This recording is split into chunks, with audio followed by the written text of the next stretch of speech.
दोस्तों, उत्तर प्रदेश भारत का सबसे अधिक जनसंख्या वाला वो राज्य है जो अपने अंदर संभावनाएं समेट के रखे हुए है। हालांकि जातिगत राजनीति, गुंडा राज, इंडस्ट्रियल डेवलपमेंट की कमी और ऐसे ही अनेक समस्याओं के दलदल में फंसे होने के कारण आज़ादी के कई सालों बाद तक ये राज्य अपने ट्रू पोटेंशियल के 10% फ्रैक्शन को भी अचीव नहीं कर पाया था, जिसके चलते इसके साथ बीमारू राज्य का टैग जुड़ गया था। बीमारू शब्द किसी समय इंडिया के पुअर स्टेट्स यानी बिहार, मध्य प्रदेश, राजस्थान और उत्तर प्रदेश के लिए एक एक्रोनिम की तरह इस्तेमाल किया जाता था, जो अपने आप में किसी अपशब्द से कम नहीं है। एक्सपर्ट्स के हिसाब से ये वो राज्य थे दोस्तों जो इंडिया की इकोनॉमिक प्रोग्रेस को स्लो करने का काम कर रहे थे, पर अब वो समय बीत चुका है और उत्तर प्रदेश अपनी इस छवि को काफी पीछे छोड़कर एक नई दिशा की ओर कदम बढ़ा चुका है, क्योंकि अब न सिर्फ यूपी बीमारू राज्य की परिभाषा से बाहर आ चुका है, बल्कि देश का एक डेवलप्ड राज्य बनने की ओर भी अग्रसर है। और ऐसा हम नहीं कह रहे दोस्तों, ऐसा वो स्टैट्स कह रहे हैं जिनके अकॉर्डिंग पिछले साल उत्तर प्रदेश तमिलनाडु को पछाड़कर इंडिया की सेकेंड लार्जेस्ट जीडीपी शेयर वाला स्टेट बन गया था। बीते कई सालों से हमारे देश में मौजूद कई स्टेट्स के बीच देश की फर्स्ट 1 ट्रिलियन इकोनॉमी बनने की रेस चल रही है, जिसमें करंटली महाराष्ट्र लीड करता नजर आ रहा है। लेकिन यूपी ने जिस रफ्तार से बीते कुछ सालों में इस जीडीपी की रेस में जंप लगाई है, उसे देखते हुए एक्सपर्ट्स का मानना है कि इस रेस में महाराष्ट्र के सबसे बड़े कॉम्पिटिटर में उत्तर प्रदेश का नाम भी शुमार हो गया है। स्टेट के सीएम योगी आदित्यनाथ तो खुद ये कहते नजर आते हैं कि उत्तर प्रदेश सही पॉलिसी और उसके प्रिसाइज इम्प्लीमेंटेशन से 2027 तक इस टारगेट को अचीव भी कर लेगा। तो यहाँ सवाल ये है दोस्तों कि आखिर यूपी $1 ट्रिलियन इकोनॉमी बनने के इस एम्बिशियस टारगेट को अचीव कैसे करेगा, कैसे वो इस रेस में तमिलनाडु, महाराष्ट्र, गुजरात और कर्नाटका जैसे डेवलप स्टेट्स को टक्कर दे सकता है। तो चलिए दोस्तों, यूपी के $1 ट्रिलियन की इकोनॉमी बनने की इसी पॉसिबल कहानी को जानते हैं आज के इस वीडियो में।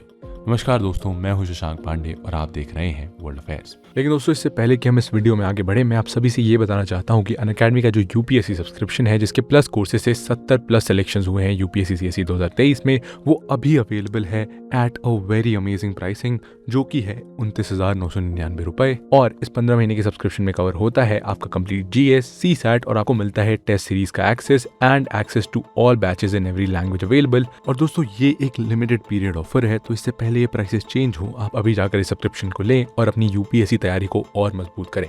और चलिए अब वीडियो में आगे बढ़ते हैं। How UP can become a $1 trillion economy. दोस्तों, कुछ साल पहले चीफ मिनिस्टर योगी आदित्यनाथ ने उत्तर प्रदेश को नरेंद्र मोदी के 5P मंत्रा यानी पोटेंशियल, पॉलिसी, प्लानिंग, परफॉर्मेंस और प्रोग्रेस और 5T विजन यानी टैलेंट, ट्रेडिशन, टूरिज्म, ट्रेड और टेक्नोलॉजी के आधार पर आगे ले जाने की बात कही थी। और मल्टीपल चैलेंजेस के बावजूद इन मूल मंत्रों के सहारे इन सेक्टर्स में Uttar Pradesh leading performer state के रूप में भी इमर्ज हुआ है। ईज ऑफ डूइंग बिजनेस से लेकर प्राइवेट इन्वेस्टमेंट गैदर करने तक और मैन्युफैक्चरिंग सर्विस डेवलप करने से लेकर एक्सपोर्ट बूस्ट करने जैसी सभी रिक्वायर्ड बॉक्सेस को अपनी जबरदस्त प्रोग्रेस के साथ यूपी टिक मार्क करने में कामयाब रहा है। और इन बातों की गवाही उत्तर प्रदेश से जुड़ा इकोनॉमिक डेटा भी साफ साफ देता है। जब हम उत्तर प्रदेश की जीडीपी से जुड़े इन स्टैट्स पर नजर डालते हैं तो हमें पता चलता है कि जो उत्तर प्रदेश की जीडीपी साल 2017 तक 12 से 13 लाख करोड़ रुपयों के बीच हुआ करती थी, वो बीते सालों में डबल होकर 26 लाख करोड़ की हो गई है। बीते सालों में उत्तर प्रदेश ने जिस रफ्तार से अपनी जीएसडीपी यानी gross state domestic product size को इंक्रीज किया है, इस बात से आप अंदाजा लगा सकते हैं कि सेम ड्यूरेशन में इंडिया के टॉप परफॉर्मिंग स्टेट में से एक गुजरात की जीएसडीपी 11.67 लाख करोड़ से इंक्रीज होकर 25.63 लाख करोड़ ही हुई है। यानी ग्रोथ रेट के मामले में यूपी गुजरात जैसे स्टेट की स्पीड से आगे बढ़ रहा है, डिस्पाइट ऑफ द फैक्ट कि यूपी एक लैंडलॉक्ड स्टेट है और उसके पास गुजरात की तरह बाकी दुनिया से जुड़ने के लिए ना तो कोई पब्लिक पोर्ट जैसे कि कांडला है और ना ही मुंद्रा जैसा कोई प्राइवेट पोर्ट है। दोस्तों, यहाँ आपको जानकर हैरानी ये भी होगी कि आज उत्तर प्रदेश का ग्रोथ रेट नेशनल एवरेज से भी ज्यादा है। 2021-2022 में बेस प्राइस या कॉन्स्टेंट प्राइस पर उत्तर प्रदेश की ग्रोथ रेट 9.8% रजिस्टर की गई थी, जबकि इस दौरान इंडिया की ग्रोथ रेट 9.1% की थी। इसी तरह 2022-2023 में इंडिया की ग्रोथ रेट जहां 7.2% की हुई थी, वहीं उत्तर प्रदेश इस टाइम पर भी 9.8% की ग्रोथ रेट के साथ ग्रो कर रहा था। यानी बीते लगभग 7-8 सालों में यूपी की ग्रोथ काफी फिनोमिनल रही है। लेकिन अगर उत्तर प्रदेश 2027 तक $1 ट्रिलियन की इकोनॉमी बनना चाहता है तो उसे लगभग 31% जीडीपी ग्रोथ रेट के साथ आगे बढ़ना होगा। और इतना ही नहीं, करंटली स्टेट के जीएसडीपी में एग्रीकल्चर सेक्टर जो 23%, मैन्युफैक्चरिंग सेक्टर जो 27% और सर्विस सेक्टर जो 50% कंट्रीब्यूट कर रहा है, उसमें भी कुछ हेर फेर करने की ज़रूरत है और इस एम्बिशियस टारगेट को अचीव करने के लिए मैन्युफैक्चरिंग सेक्टर को 40% के साथ ग्रो करना होगा और साथ ही अपने आउटपुट को 5 टाइम इंक्रीज करना होगा, जो अपने आप में एक हरक्यूलियन टास्क है। इसी के साथ यूपी को अपने एग्रीकल्चर सेक्टर के आउटपुट को भी 2.5 टाइम और अपने सर्विसेज सेक्टर के आउटपुट को 4 टाइम से इंक्रीज करना होगा। और सुनने में टारगेट्स बहुत अनरियलिस्टिक लगते हैं, लेकिन यूपी गवर्नमेंट का मानना है कि 2027 तक इन प्लान्स को अचीव किया जा सकता है।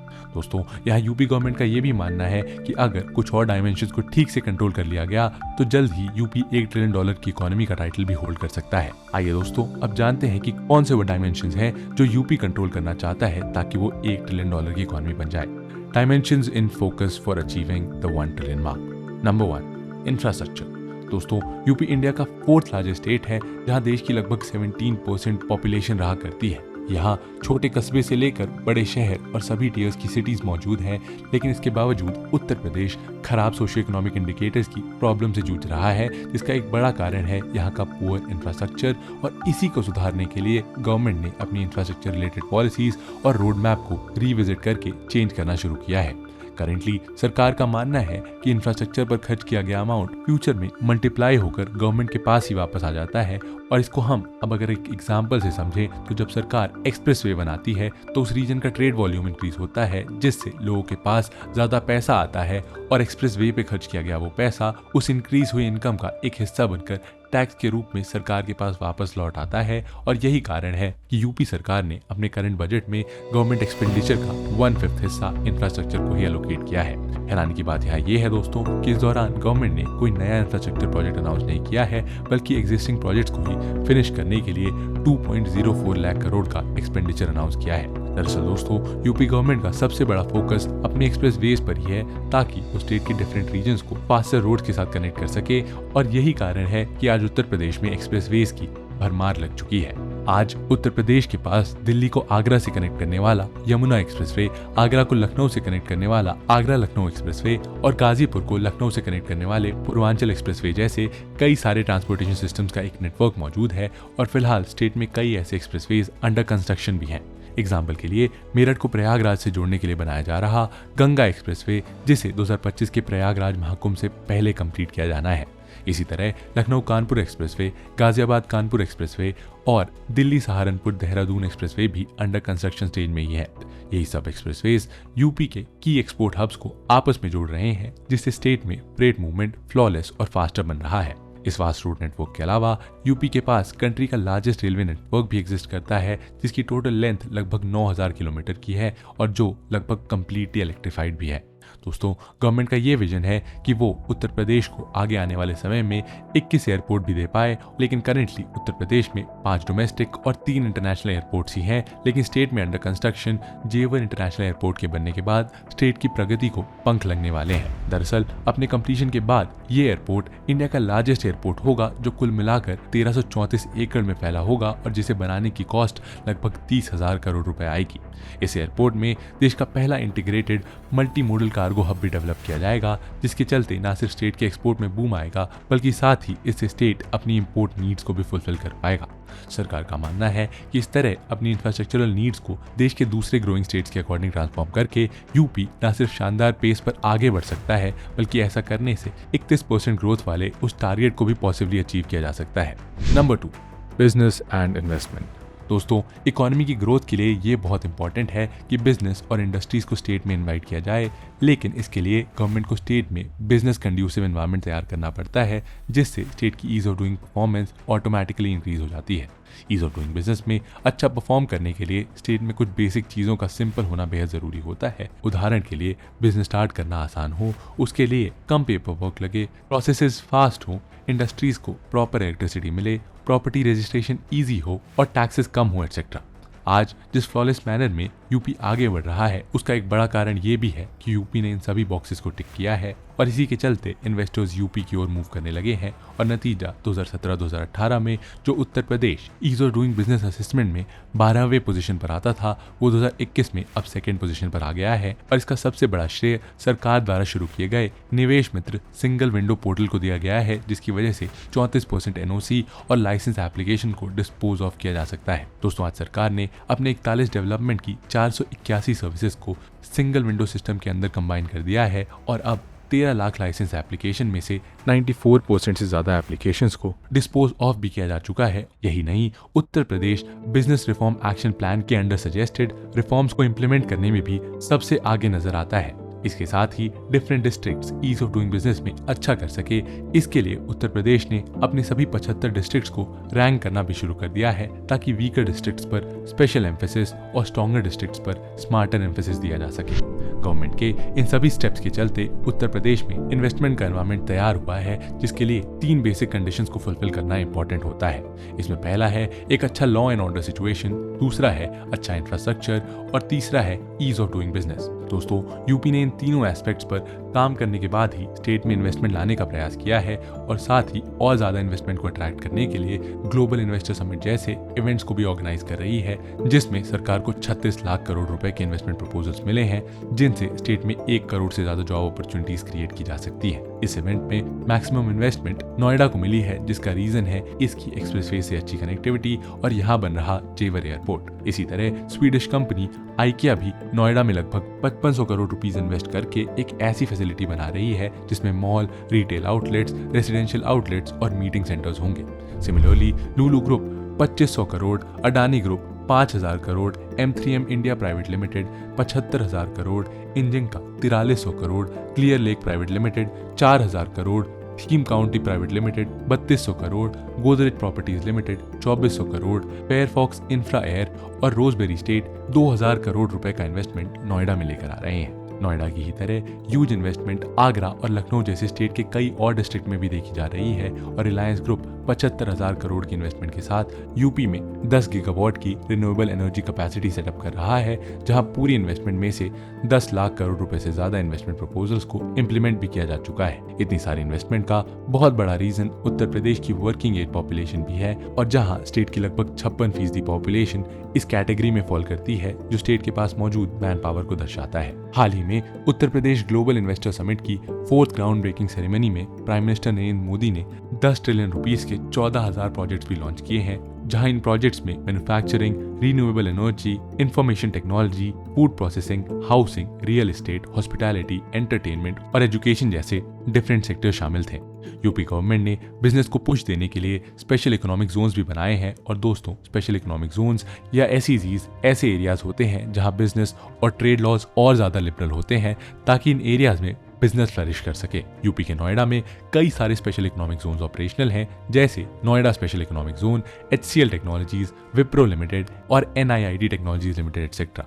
इसी तरह बहुत सारे नोटिफाइड स्पेशल इकोनॉमिक जोन्स भी नोएडा में मौजूद हैं और इन SEZs की वजह से यूपी की इकोनॉमी भी इंप्रूव हुई है और एम्प्लॉयमेंट भी जनरेट हुआ है। और दोस्तों, अब उत्तर प्रदेश गवर्नमेंट फर्दर एक स्टेप आगे जाते हुए गुजरात की तरह वेरियस स्पेशलाइज्ड सिटीज भी प्लान कर रही है और उदाहरण के लिए यूपी को साउथ ईस्ट एशिया की प्रिफर्ड इन्वेस्टमेंट डेस्टिनेशन बनाने के लिए लखनऊ, गाजियाबाद और नोएडा को फाइनेंशियल सिटीज के रूप में डेवलप करने की प्लानिंग चल रही है। सिमिलरली गोरखपुर, आगरा, लखनऊ, कानपुर, बरेली और चित्रकूट में मीडिया सिटीज और गोरखपुर, गाजियाबाद और लखनऊ में फिल्म सिटीज प्लान है। यानी यहाँ साफ है दोस्तों कि बिजनेस और इन्वेस्टमेंट के बलबूते यूपी अपनी इकोनॉमिक गोल्स को हिट कर रहा है, जिसने उसके मन में भी $1 ट्रिलियन इकोनॉमी वाले ख्याल को प्रबल कर दिया है। लेकिन दोस्तों, बिजनेस और इन्वेस्टमेंट को आगे ग्रो करने के लिए उत्तर प्रदेश को एक स्पेशल एरिया पर भी फोकस करना होगा और वो है नंबर 3, लॉ एंड ऑर्डर। दोस्तों, लॉ एंड ऑर्डर किसी भी स्टेट की इकोनॉमिक ग्रोथ के लिए इंपॉर्टेंट एस्पेक्ट होता है, क्योंकि अगर लॉ एंड ऑर्डर अच्छा नहीं होगा तो बिजनेसेस और इंडस्ट्रीज उस स्टेट को प्रेफर नहीं करेंगी। बिहार और छत्तीसगढ़ इस बात का एक प्राइम एग्जाम्पल है दोस्तों कि कैसे खराब लॉ एंड ऑर्डर इन्वेस्टर्स के इग्नोरेंस का कारण बन सकता है। लेकिन पिछले कुछ सालों में यूपी गवर्नमेंट ने स्टेट के लॉ एंड ऑर्डर को सुधारने के लिए काफ़ी एफर्ट्स किए हैं और इसमें सबसे पहला स्टेप था ऑर्गेनाइज क्राइम्स को कंट्रोल करने के लिए Uttar Pradesh control of organise crime act यानी UPCOCA को लागू करना। इस बिल को Maharashtra control of organise crime act की तर्ज पर किया गया था, जिसने महाराष्ट्र में क्राइम और अंडरवर्ल्ड को खत्म करने में अपनी सफलता हासिल की थी। इसके अंदर अपराधियों को 3 साल और अधिकतम उम्र कैद की सजा दी जा सकती है और साथ ही 5 लाख से लेकर 25 लाख तक का जुर्माना भी लगाया जा सकता है, जिनके चलते स्टेट गवर्नमेंट को रंगदारी, ठेकेदारी में गुंडागर्दी, इलीगल प्रॉपर्टी हड़पना और इलीगल माइनिंग जैसे क्राइम्स को रोकने में मदद मिली है।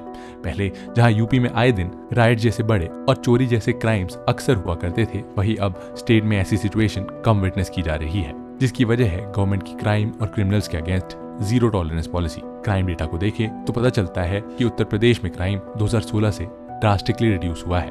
उत्तर प्रदेश एडमिनिस्ट्रेशन के स्टेटमेंट के अकॉर्डिंग डकैती के केसेस में 87% की कमी आई है और इसके अलावा रॉबरी में 72%, मर्डर में 40%, किडनैपिंग में 68% और रेप्स में 24% का रिडक्शन देखा गया है, जो इस बात को साफ दर्शाता है कि राज्य में हालात पहले से बेहतर हुए हैं और जिसका इनडायरेक्ट पॉजिटिव असर स्टेट की इकोनॉमिक हेल्थ को हुआ है। Number 4, tourism. दोस्तों 2023 में डोमेस्टिक टूरिस्ट विजिटर्स के हिसाब से यूपी पूरे इंडिया में सेकेंड रैंक पर था, जहां यूपी में उस साल लगभग 110 मिलियन टूरिस्ट आए थे। लेकिन यही 2023 के पहले 9 महीनों को ही देखें तो यूपी में 32 करोड़ टूरिस्ट ने विजिट किया था और इन टूरिस्ट ने कई लाख करोड़ रुपए यूपी की इकोनॉमी में इन्फ्लक्स किए। दोस्तों अब आप सोच रहे होंगे कि यूपी में ना तो कोई हिल स्टेशन है और ना ही बीचेस, तो फिर इतने सारे टूरिस्ट को इस स्टेट ने कैसे अट्रैक्ट किया? दोस्तों इसके लिए रिस्पॉन्सिबल है रिलीजियस टूरिज्म। यूपी गवर्नमेंट का विजन है कि यूपी को रिलीजियस टूरिज्म हब के रूप में डेवलप किया जाए और इसी के लिए रिलीजियसली इंपॉर्टेंट सिटीज का रीडेवलपमेंट किया जा रहा है। पीएम मोदी की constituency Varanasi highest tourist attract कर रही है क्योंकि यहाँ मौजूद है भगवान शिव का ज्योतिर्लिंग और यहाँ काशी विश्वनाथ कॉरिडोर को डेवलप किया गया है। प्रयागराज की पावन धरती में गंगा और यमुना के संगम पर आयोजित कुंभ में करोड़ों लोग आते हैं। अयोध्या में राम मंदिर टूरिस्ट के लिए ओपन हो चुकी है और इसी तरह मथुरा में कृष्ण जन्मभूमि और ब्रज क्षेत्र में बहुत सारे श्रद्धालु भी विजिट कर रहे हैं। इन सबको देखते हुए ये कहना गलत नहीं होगा दोस्तों कि आने वाले समय में टूरिज्म यूपी की जीडीपी में मेजर कंट्रीब्यूशन करेगा।